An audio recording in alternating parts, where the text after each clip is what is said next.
welcome to part 6 of my how to get good at Warframe tip guide. Um, Today we will be talking about modding weapons for specific factions and how to mod your Warframe and companions. So I'm not going to go into a whole lot of detail on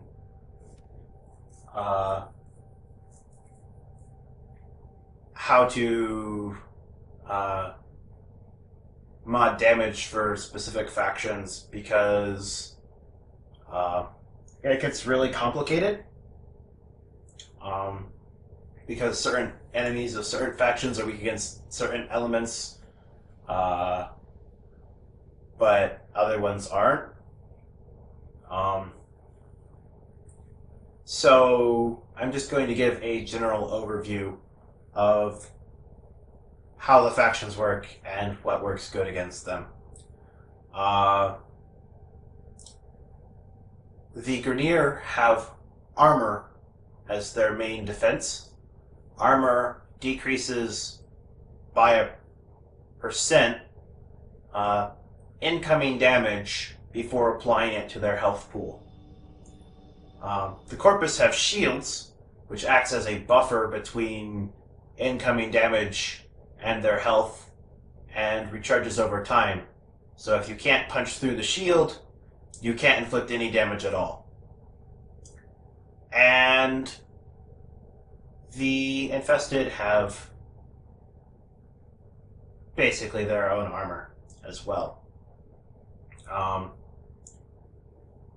And what you want to do to defeat each of those factions varies based off what you're trying to defeat. As a general rule of thumb, for the Grineer, corrosive damage works best, because if corrosive damage procs, it strips away armor, which basically removes their one line of defense, and afterwards you've weakened their armor, you just get to destroy their health pool. It makes it very efficient for defeating Grineer. Corrosive is very effective against them. Against the Corpus, magnetism is the best in that it can basically completely destroy their shields, opening them up to actual damage. And against the Infested, it depends on which enemies you're looking to defeat. The Ancients, it's best to use Corrosive because they are heavily armored, and ripping the armor off of them makes them much easier to defeat. But as far as the weak enemies in general go, using gas or using fire is pretty effective against them. So for the Infested, I usually just run Corrosive because the weak enemies are weak, and I'm not going to have a problem with them, and the strong enemies are more susceptible to corrosive damage. So that's generally a good strategy. In addition to that, there's some other statuses that are very good for specific factions. Radiation causes confusion, which is good for crowd control, and can be good for adding extra damage. If the enemies start attacking each other, then that's extra attacks you didn't have to do.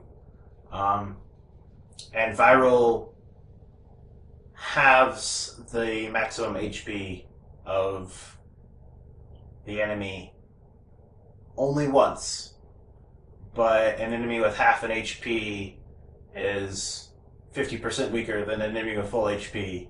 So viral's pretty good.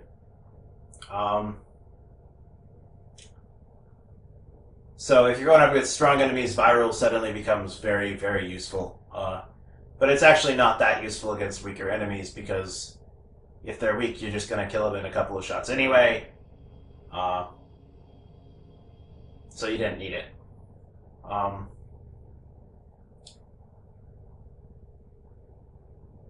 So that's basic. Well, that's just a general overview of how the damage types work.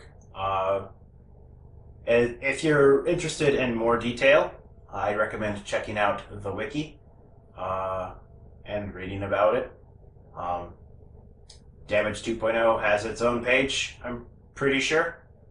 I don't want to cover it in too much detail because, it might be getting updated soon anyway, and it would take a lot of time to really get into the specifics of it. So now, moving on to how to build a Warframe. Warframes are a little special in that they have a lot of stuff going on that your weapons don't. These two slots over here are for arcanes. They're not for mods. And arcanes are not early game content. You're not going to have to worry about these anytime in the near future. Unless you go to the plains and really grind the Eidolons, it takes a while to get some arcanes. This slot is the Exilus slot. It is unlocked by using an Exilus adapter.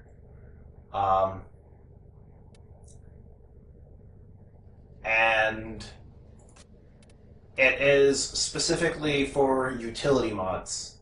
Mods that directly increase your power cannot be put here. You can't put things like Intensify in this slot. You can filter down your mods to just show what can be equipped in the Exilus slot by clicking on that icon there.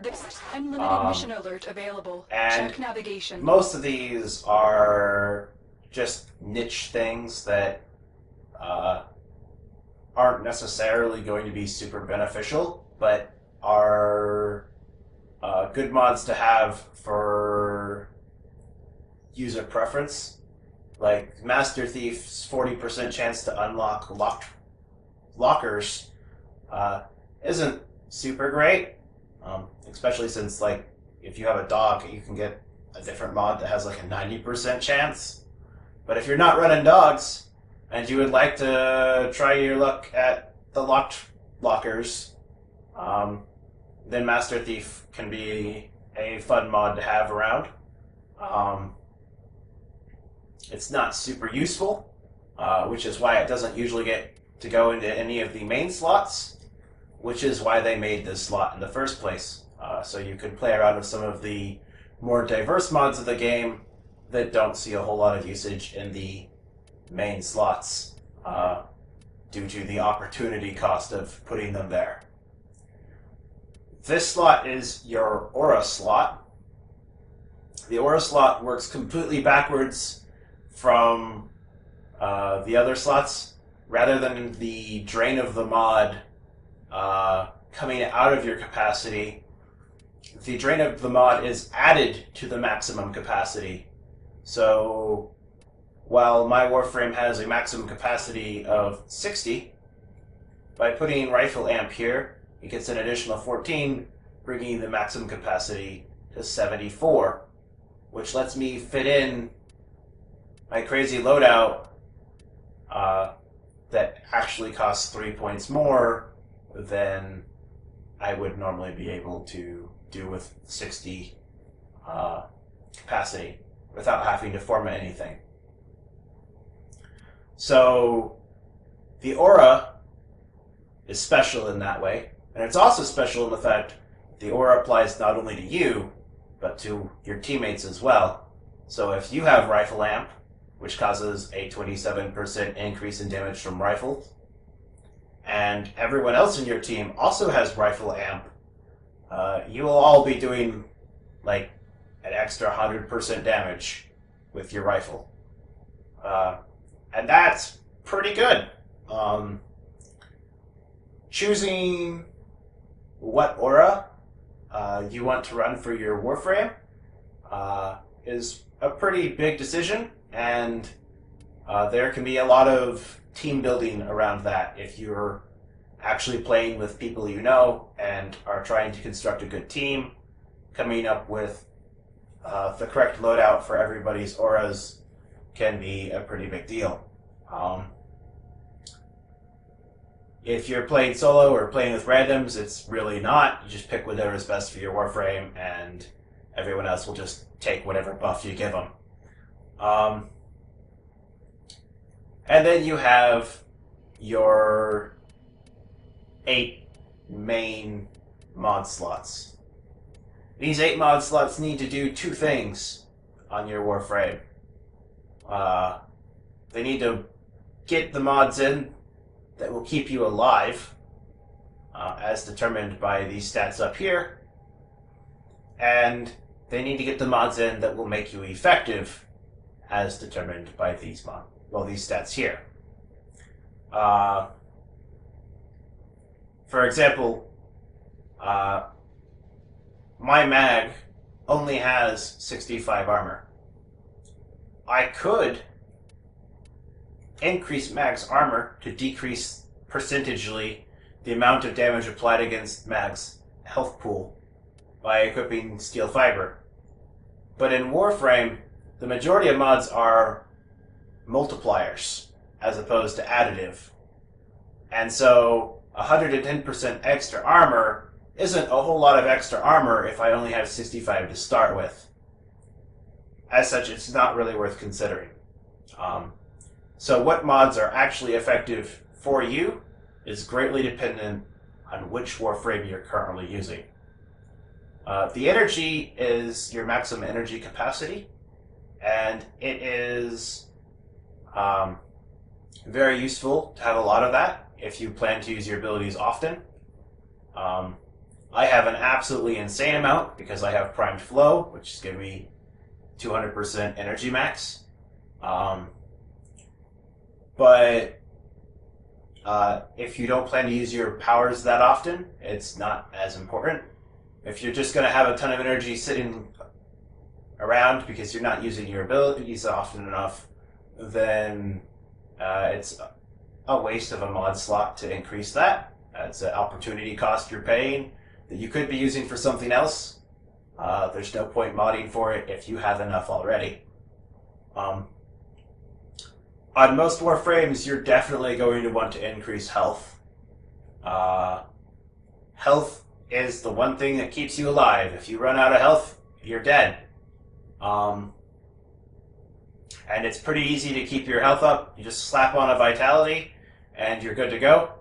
I'm not doing that on this particular Warframe because my mag has insane shields. And when I overcharge them, it's even crazier. And so it takes an awful lot for an enemy to punch through my shields in the first place. So I don't really take health damage, so there's no point in wasting the mod slot on a vitality to increase my amount of HP. As far as I'm concerned, the opportunity cost is just not worth it. It would actually increase my survivability a bit for very, very, very late game content, but I don't die very often, and I don't usually use my mag for ultra high level content, so I'm not too worried about it. The sprint speed is a matter of personal preference. It doesn't really help you survive, and it doesn't really make you any more effective. As long as you can keep up with the rest of the team, it doesn't matter. So, duration, efficiency, range, and strength all apply to your Warframe powers. And that is what the majority of what your teammates are going to care about as far as your Warframe is concerned. I don't care what you're doing with your 8 mod slots, as long as you're not dying and your abilities are effective when you use them. If you have a Warframe that's good at crowd control, but instead of increasing the range of your crowd control, you sacrificed it for duration, but then your ability is ineffective because it lasts a long time, but nobody's inside it, then that's a problem. So you need to look at your Warframe's abilities and see how these percentages affect them, which you can do pretty easily by just clicking on the abilities. And it will show you how your abilities are being affected by your current loadout. And if you want to see the stats without the mods, you can click this button. And if that's your default and you wanted to see that with the mods, the button swaps out, so you just click it again. And anything that's red is less than normal. Anything that's green is more than normal, and anything that's blue is unaffected.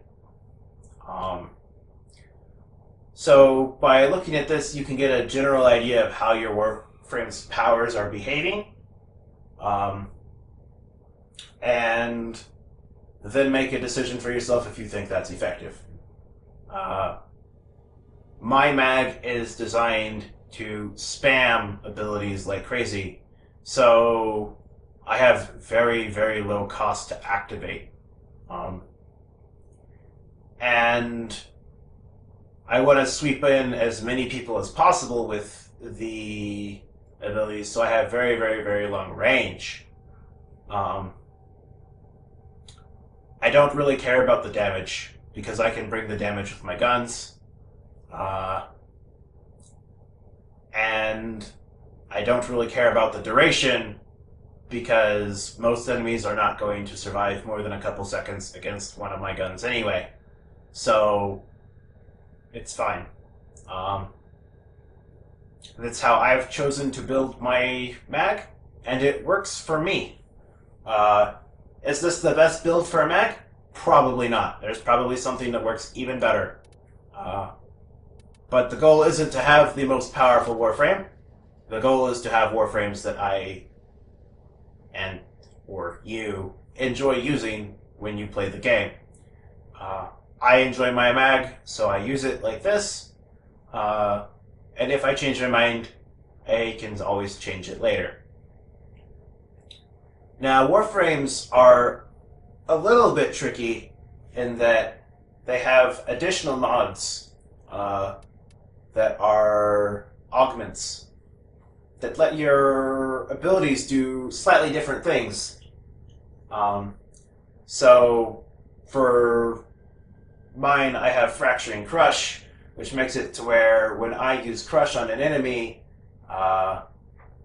they have their armor decreased by 50% and become unable to move for 7 seconds afterwards. Which is pretty good for me, because it lets me rip away armor from enemies and then shoot them with my guns. That is why I have the really, really long range. I want to grab as many enemies as possible, rip their armor off them, and then destroy them. But it takes a mod slot. So any of these abilities you want to run, you're going to have to sacrifice something else to be able to fit it in. And it can be pretty tricky sometimes, depending on how many augments you want to get into your build. And that basically summarizes all of the key points for Warframes. Uh, so we're going to go on and talk about companions. Now, the Sentinels, they're pretty basic. You don't have to worry a whole lot about the Sentinels. They will be useful until they're exploded, and that will happen pretty often. And it will happen frustratingly often against higher level enemies, and you'll go, why do I even bring this guy? But they provide perks while they're there, and then when they're gone, then it's not a huge loss. Because they're probably not a huge source of damage. Most Sentinel weapons are very weak. Since you can't revive a Sentinel if it explodes, once they're exploded, they're gone. Regen gives you an extra life on your Sentinel, but once you get into high level enemies, that's only going to keep them around for a couple extra seconds anyway. New alert marked on navigation, Tenno. But what's actually tricky is the Kubros and Kavats. Kubros and Kavats have really, really good stats and can actually do decent damage if modded correctly, and can actually have high survivability if modded correctly. But they have these link mods, which are a little bit different. It says 120% health link for link health, and what that means is while this is equipped, my Kubro's maximum HP is increased by 120% of my Warframe's HP. So if I swap Warframes but don't change my Kavat's mods, then if my new Warframe has less HP than my old Warframe, it negatively affects the stats of my Kavat. So for example, my Kavat has 592 HP and 102 armor. But if I swap over to my Valkyr and equip that same cat, it has 1,058 armor and 1,120 health. My Kavat build is designed for use with my Valkyr. And with my Valkyr, it makes my Kavat into quite the tank. It's very hard for my Kavat to die. And that's pretty good. But if I swap over to my mag doesn't have a lot of HP, and my mag doesn't have a lot of armor, so link health and link armor don't do my Kavat a lick of good. And it just becomes a squishy liability on the battlefield. So I very much recommend using these extra configs for any Kubros or Kavats you have to configure them for your favorite Warframes.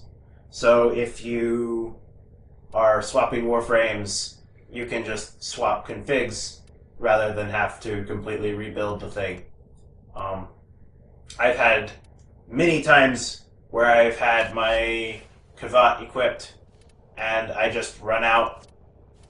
Like, I just swap in for my mag and go out on a mission and have my Kavat get gunned down by level 15 enemies that should never be able to touch it if it was with my Valkyr, because I forgot to change the mods.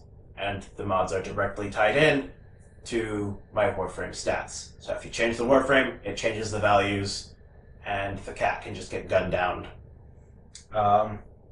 So it's very important that you build your Kavat and your Kubros in accordance to the Warframe that you're pairing them with. That's how they're the strongest. You have to keep your Warframe in mind when you're building your companion. And I think that about does it for this video. And I will see you all in the next one.